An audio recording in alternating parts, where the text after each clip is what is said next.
So thank you for your attention. Thank you for your presence. My name is Nenad Šebek. I'm the spokesman for the Regional Cooperation Council. And it is my great pleasure to have a mini press conference here with the Minister of Foreign Affairs of Romania, Mr. Titus Corlăţean, and the current chairman in office, and with Mr. Goran Svilanović, Secretary General of the Regional Cooperation Council. There'll be two short statements, and then after that we will have times for your questions and answers. Mr. Minister. Thank you very much.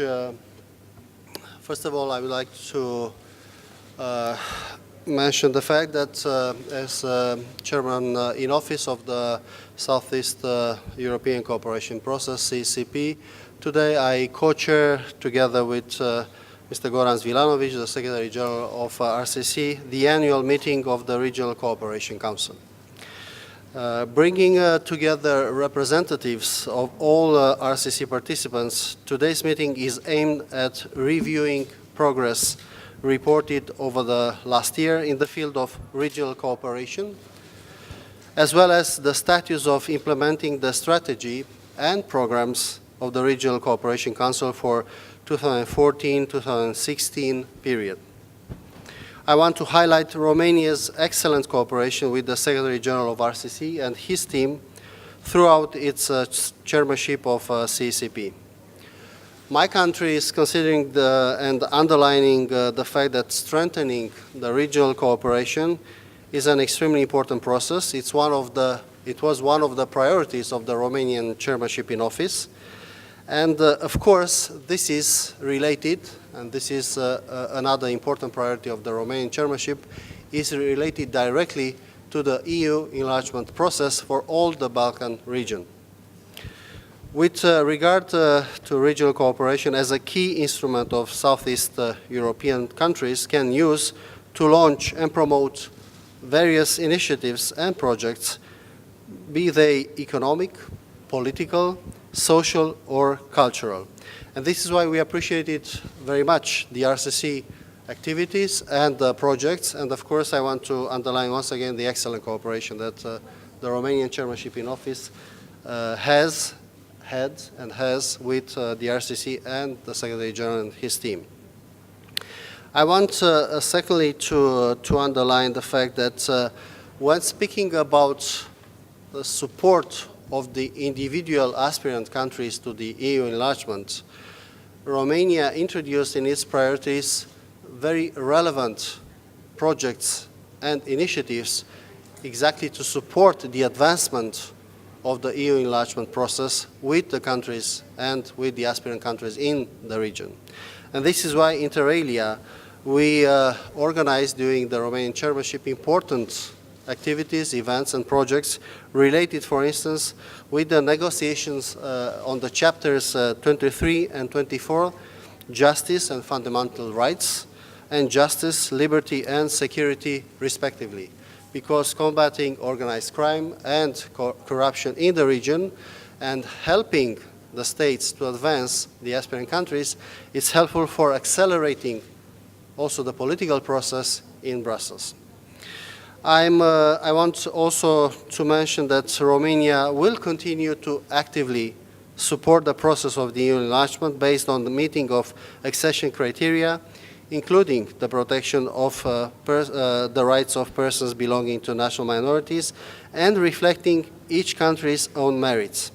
We are confident the enlargement process will report progress by the end of the mandate of the current Greek presidency and also during the forthcoming Italian presidency of the Council of the European Union. And I should underline the fact that for my country, enlargement should remain high on the agenda of the European Union for the period ahead and should be properly reflected in the new institutional structures at EU level. EU strategies with respect to countries targeted by the enlargement policy should be grounded on prerequisites but also on substantial support. Romania is willing to further its support to those countries committed to EU integration by providing them with technical expertise and assistance. We have openly shared our experience in the region as the chair in office of the CCP throughout our mandate. Our main priorities, as I mentioned, was to support the efforts of the EU hopeful countries by means of a series of actions that should contribute to bringing regional cooperation under this format in line with the European and Euro-Atlantic integration objectives of states in this region. I will finish mentioning that this important conference this evening is, let's say, opening the last two chapters of the Romanian chairmanship in office of CECP.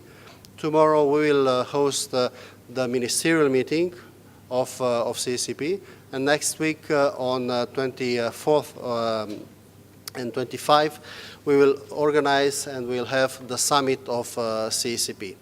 I want to thank you once again to the Secretary General of RCC and his team, and I'm sure that the current conference will be a success. Thank you.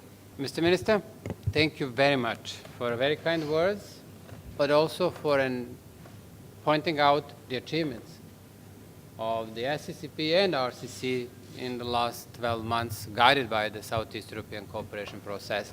I'd like to point out several things. First, the Southeast European cooperation process is the genuine regional initiative. It brings the region together, and it has started actually in Bucharest, and we are back to our cradle, so to say. Since 2000, we managed to work with each other to deal with all of the challenges, both on political as well as economic front.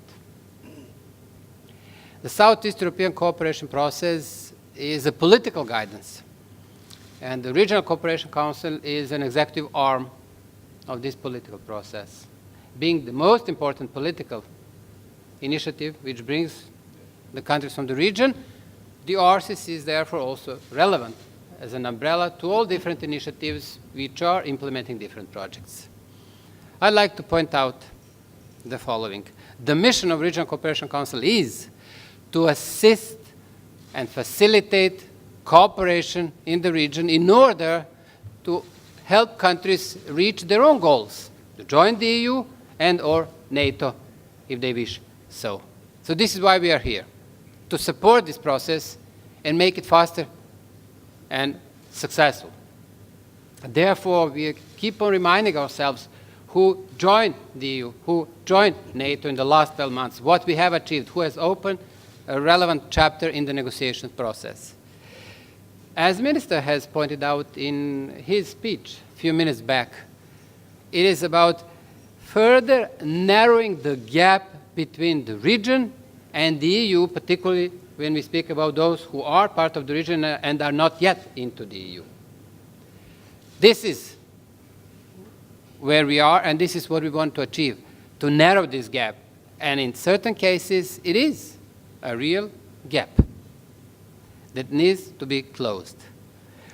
Then, I'm very much grateful for you for mentioning the EU macro-regional strategies. You mentioned the Adriatic Union, which was launched only yesterday, the Danube we are expecting soon. These two strategies, if you look geographically, are encompassing all of the participants in Southeastern Europe of the RCC. Since in certain cases some are not in one or are not in another one, it is the SCCP which is a bridge which brings all of them together and is bringing them closer to these big two strategies. This is a very relevant part of our mission. This is why I'm very much grateful to you that you have pointed out to these strategies. You also mentioned something I really highly appreciate and would like to reiterate here, and this is that thanks to your guidance during the last 12 months also, we've managed to support what the countries in the accession process wants, and this is the access to the EU funds and knowledge, assistance in the negotiation process. Therefore, I would like to point out that during Romanian chairmanship of the Southeast European cooperation process, we've been focused and we've tried to assist the process on assisting the countries in improving in the fields of justice and home affairs, fighting corruption, migration. So these are the very relevant issues. For we tried to send one message. It is all about economy, respecting that we've been hurt very hard in times of crisis since 2008. But then again, we need also to make sure that we live in the countries which really protect their citizens. Therefore, the rule of law is equally important as economy. So we try to make sure that we are working on both of creating a rule of law states which are able to fight organized crime and corruption, as well as to improve economically. So this was in our focus during the last 12 months, and I believe in the coming year and years, we will see the results of this engagement.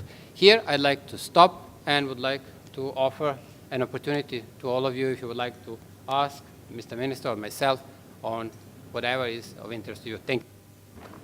Thank you, Mr. Minister. Thank you, Mr. Secretary General. We have a microphone here which can go around. The shorter your questions are, the more answers you'll be able to get.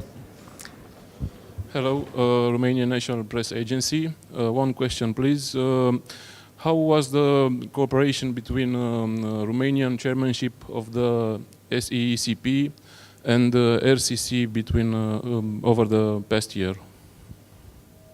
Well, thank you very much for the question. As I already mentioned, it was a very substantial, I should say, an excellent cooperation. Because, of course, it's natural to be like that. We are saying usually that RCC, it's sort of operational arm of CCP, but it's more, of course, speaking about CCP, it's more a political form of cooperation. RCC is well targeted on concrete programs, projects, on economic aspects, on rule of law, of course, on different other concrete sectors. And also, it's very well related to the European Commission, to Brussels, to the European funds which are dedicated to the region. And this is why, having in mind the common interest, first, to accelerate the process of the EU enlargement for all the region, but also to increase the level of regional cooperation, a good spirit in the region, also looking to the economic substance, I should say that we had a good and excellent relationship during the Romanian chairmanship in office, and I'm sure that we will continue in the same spirit after we will finish our mandate in just a few weeks from now. Thank you. If I may say, it can be better. But thanks to the Romanian chairmanship, it can be better, because one of the real achievements of your chairmanship during the last 12 months was a launching of the ad hoc working group on the future of the Southeast European cooperation process. So now we have a mechanism, and there was already one meeting of the working group a few months back in Sarajevo, chaired by Romania, on the future of the SCCP, which to a certain extent is also related to improving the cooperation and coordination of the activities of the RCC in order to serve the purpose, meaning to serve the political guidance we receive of the SCP. So I just want to praise you for launching this process. Thank you. Mr. Minister, Zoran Bogatin of Macedonian Television. So the main topic of this summit was Strategy 2020, the economy actually. What do you think, how to stop or slow down the economic migration of the youth or well-qualified experts from, let's say, less developed regions or countries of EU or in the region, here in Balkans, to wealthy countries in Europe? I suppose you have the same problem like we have in Macedonia as well. Well, all the time there are positive aspects and also less positive consequences, because the free movement is one of the basic fundamental freedoms, liberties of the European Union project. And this is why this must be the same for those who are sharing the same values, objectives, being aspirant, being candidate countries. So it's natural to fight for this free movement. We have our own experience in the past for the Romanians. We know how important it was to reach this free movement within the European continent for us. At the same time, it's a natural process that people, when leaving, having free access to different jobs, studies, and so on, It's also part of brain draining, which is a reality. We didn't invent it here. It's happening for many years. So what is the interest is to reach the correct balance between the free movement and offering back home the real positive conditions, economically and socially speaking, to accommodate, to give the comfort of your own nationals to continue to stay and to work and to have a future in your own country. So it's a process. This was the case, for instance, with the Spanish. Many millions of Spanish leave their country, and part of them, they came back on a much more prosperous Spain after a number of years of the accession. It's the same for us. It's the same for us. In our case, we can feel it that having economic growth in Romania, offering in the past years, because we have a quite substantial economic growth in Romania, we are offering new possibilities for the people to come back. And it's happening also, it's very interesting, with the highly educated, very good skilling people, which are very well paid in the Western world, but they have step-by-step new opportunities. I can mention you many other, let's say, examples from this point of view. Now we have, for instance, the national coordinator of the most important, one of the most important projects of research in EU. That means the biggest laser project in the world, by the way, which is built here in Romania, close to Bucharest. This is one of the most famous physics professors, and he came back from the United States, one of the most prestigious universities, because he had opportunities in the country. So this is the trend, to work together, to cooperate, to interact with the European Union, to have access and to grant access to the aspirant and the candidate countries to supplementary financial resources for the development of the region. And I think we will reach the proper balance. Yes? And time for just one more question, if there is one. No? Thank you very much, ladies and gentlemen of the press.